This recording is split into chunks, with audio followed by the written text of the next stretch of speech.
I have to admit, this is take 2 of the same PJ Daily Show. I messed up on my previous recording, so I'm doing it again. It is Thursday, October 15th, 2009. It's good to see you here. It's about 1 o'clock in the afternoon here in Weatherford, Oklahoma. Welcome to another edition of the PJ Daily Show. I'm Pastor Jason. I pastor Zion Church in Weatherford, Oklahoma. We are busy about trying to get ready for Halloween and busy about trying to get ready for church this weekend. But I want to share a few words of encouragement with you. I want to share some insight about maybe some new ways of looking at your faith in God. My question that I want to start out with is, why do you go to church? Why do you give? Why do you serve? Why do you do anything? And yes, it should be for the glory of God, but you know, I think one of the motives behind what we do and worship, what we do for God, whether it's in church or apart from church, how much of it is motivated to say, Lord, I want to do this for you so that you will do this for me. Kind of a consumeristic approach. You go to a grocery store and you say, I will give you $10 if you give me 10 pounds of potatoes and a steak and a can of corn. We kind of approach God to that same extent, if we are really honest about it. Lord, I went to church, 10 times last year, so I should financially be in better shape than I am. God, I've gone to church and I've done this. God, I've given you this tithe, and so to some degree I think I'm entitled to your favor or to your blessing. We may not put it in those kinds of words, but deep in our heart or deep in our mind and in our heart, if we're real forthright and authentic about our answer, we kind of have a consumeristic approach, many of us do, because we want to achieve God's blessings. And the way we think we achieve God's blessings is the better we behave, the better we act, the better the more we produce on some things. As I talked about yesterday, how do we value a person, or the other day, is it based on what you produce or is it based on who you are? And one of the things that I want to challenge you today is to reconsider this whole consumeristic approach to achieving God's blessings versus receiving God's blessings.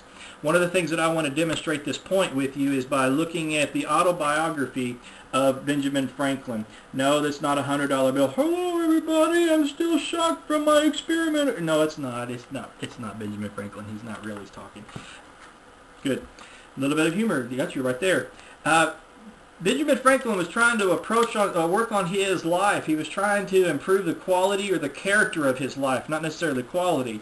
And I think part of his approach was, if I can put on enough good things in my life and be a good enough person, I will not only be a good person internally, but I will receive the quality and I will achieve so many better qualities internally, but maybe achieve some of the blessings that are associated with that. Here are some of the things he was trying to approach here. He had 13 things, 13 virtues that he was trying to accomplish and apply to his life. Temperance, silence, order, resolution, frugality, industry, sincerity, justice, moderation, cleanliness, tranquility, chastity, and humility. He was trying to say, if I can take all of these qualities and make them mine, I will become a better person internally, and when I become a better person internally, I will receive so much more rewards and benefits from that to some extent. But what he did is he said, I want to apply these qualities very, very judiciously. So what he did is he created a chart. Do you see that chart right there? And I mean, that's not the same exact chart, obviously, but it was something that looked like that. And you see at the very top the days of the week. I'm trying to get you a good picture there. And then over here on the side, if you look, there's all the initials for each of the 13 virtues that he was trying to adapt or apply to his life. He would literally practice on one virtue a week, and then every day of the week that he felt like he accomplished that, he would put a mark. And then after that week, he would add another virtue and then another virtue. And hopefully after 13 weeks or every 13 weeks, he would start over and he would feel like I would become closer to a complete, more wholesome, and perhaps more perfect person.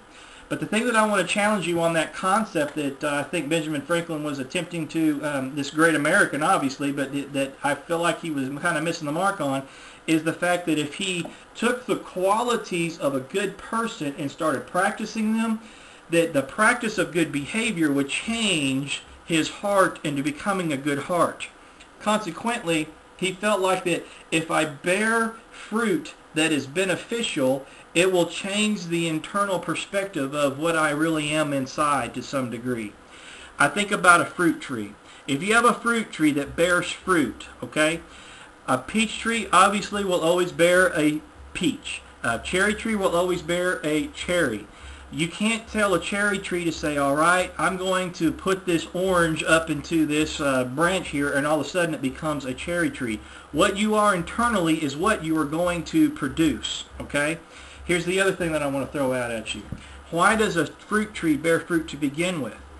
Well, many times you have to be, obviously it has to be cultivated, it has to have good soil, but one of the key things that I think is very important for us to understand is that a tree always bears fruit because it has water.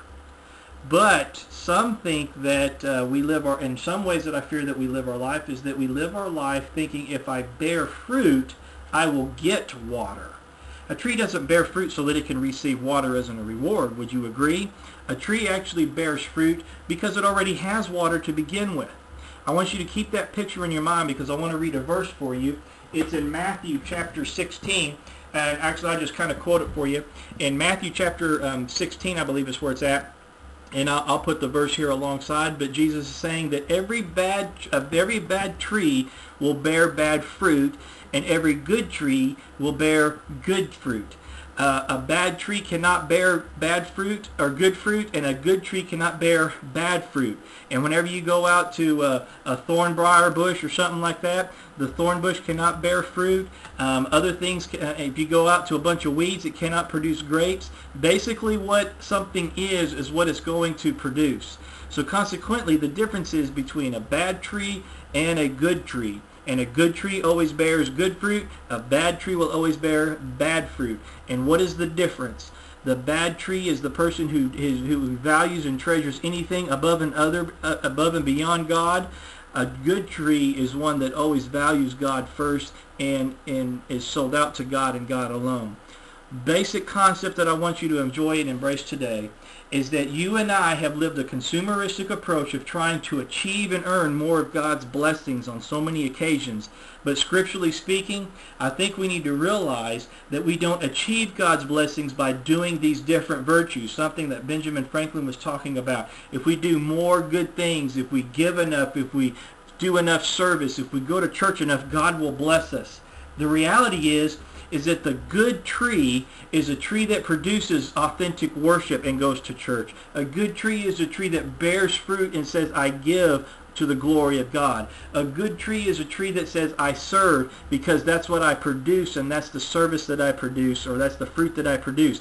It doesn't do those things to become a good tree. It does those things because it's a good tree. And so what I want to challenge you with is this. What is your motive for serving? What is your motive for worship? What is your motive for giving? And if the bottom line is this, is that you and I cannot produce what God calls us to produce unless there's an internal change. I think many of us use the things like love and peace and patience and joy and goodness and kindness and gentleness and self-control. We use things like witnessing, and we use things like giving, service, serving our neighbor. We use all of those things. But you know why we do it? We do it because we think those are avenues in which we achieve more blessing from God. When in reality, Scripture says those are the things that are produced from a person's life who loves God with all of their heart, soul, and strength. And so I want to challenge you to understand that the blessings you get from God are not the results of what you do for Him. He gives you things based on one concept and one concept alone. God's grace. And we're going to talk about that next time a little bit more, and I want to unpack the concept of God's grace for you. But the bottom line that I want you to get at here is for you to understand this. Why is it that you produce any kind of good fruit at all? According to Scripture, if I understand it correctly, you produce good fruit because of who you are, not based on what you do. God bless you. I love you. Have a good weekend, and I'll see you hopefully tomorrow.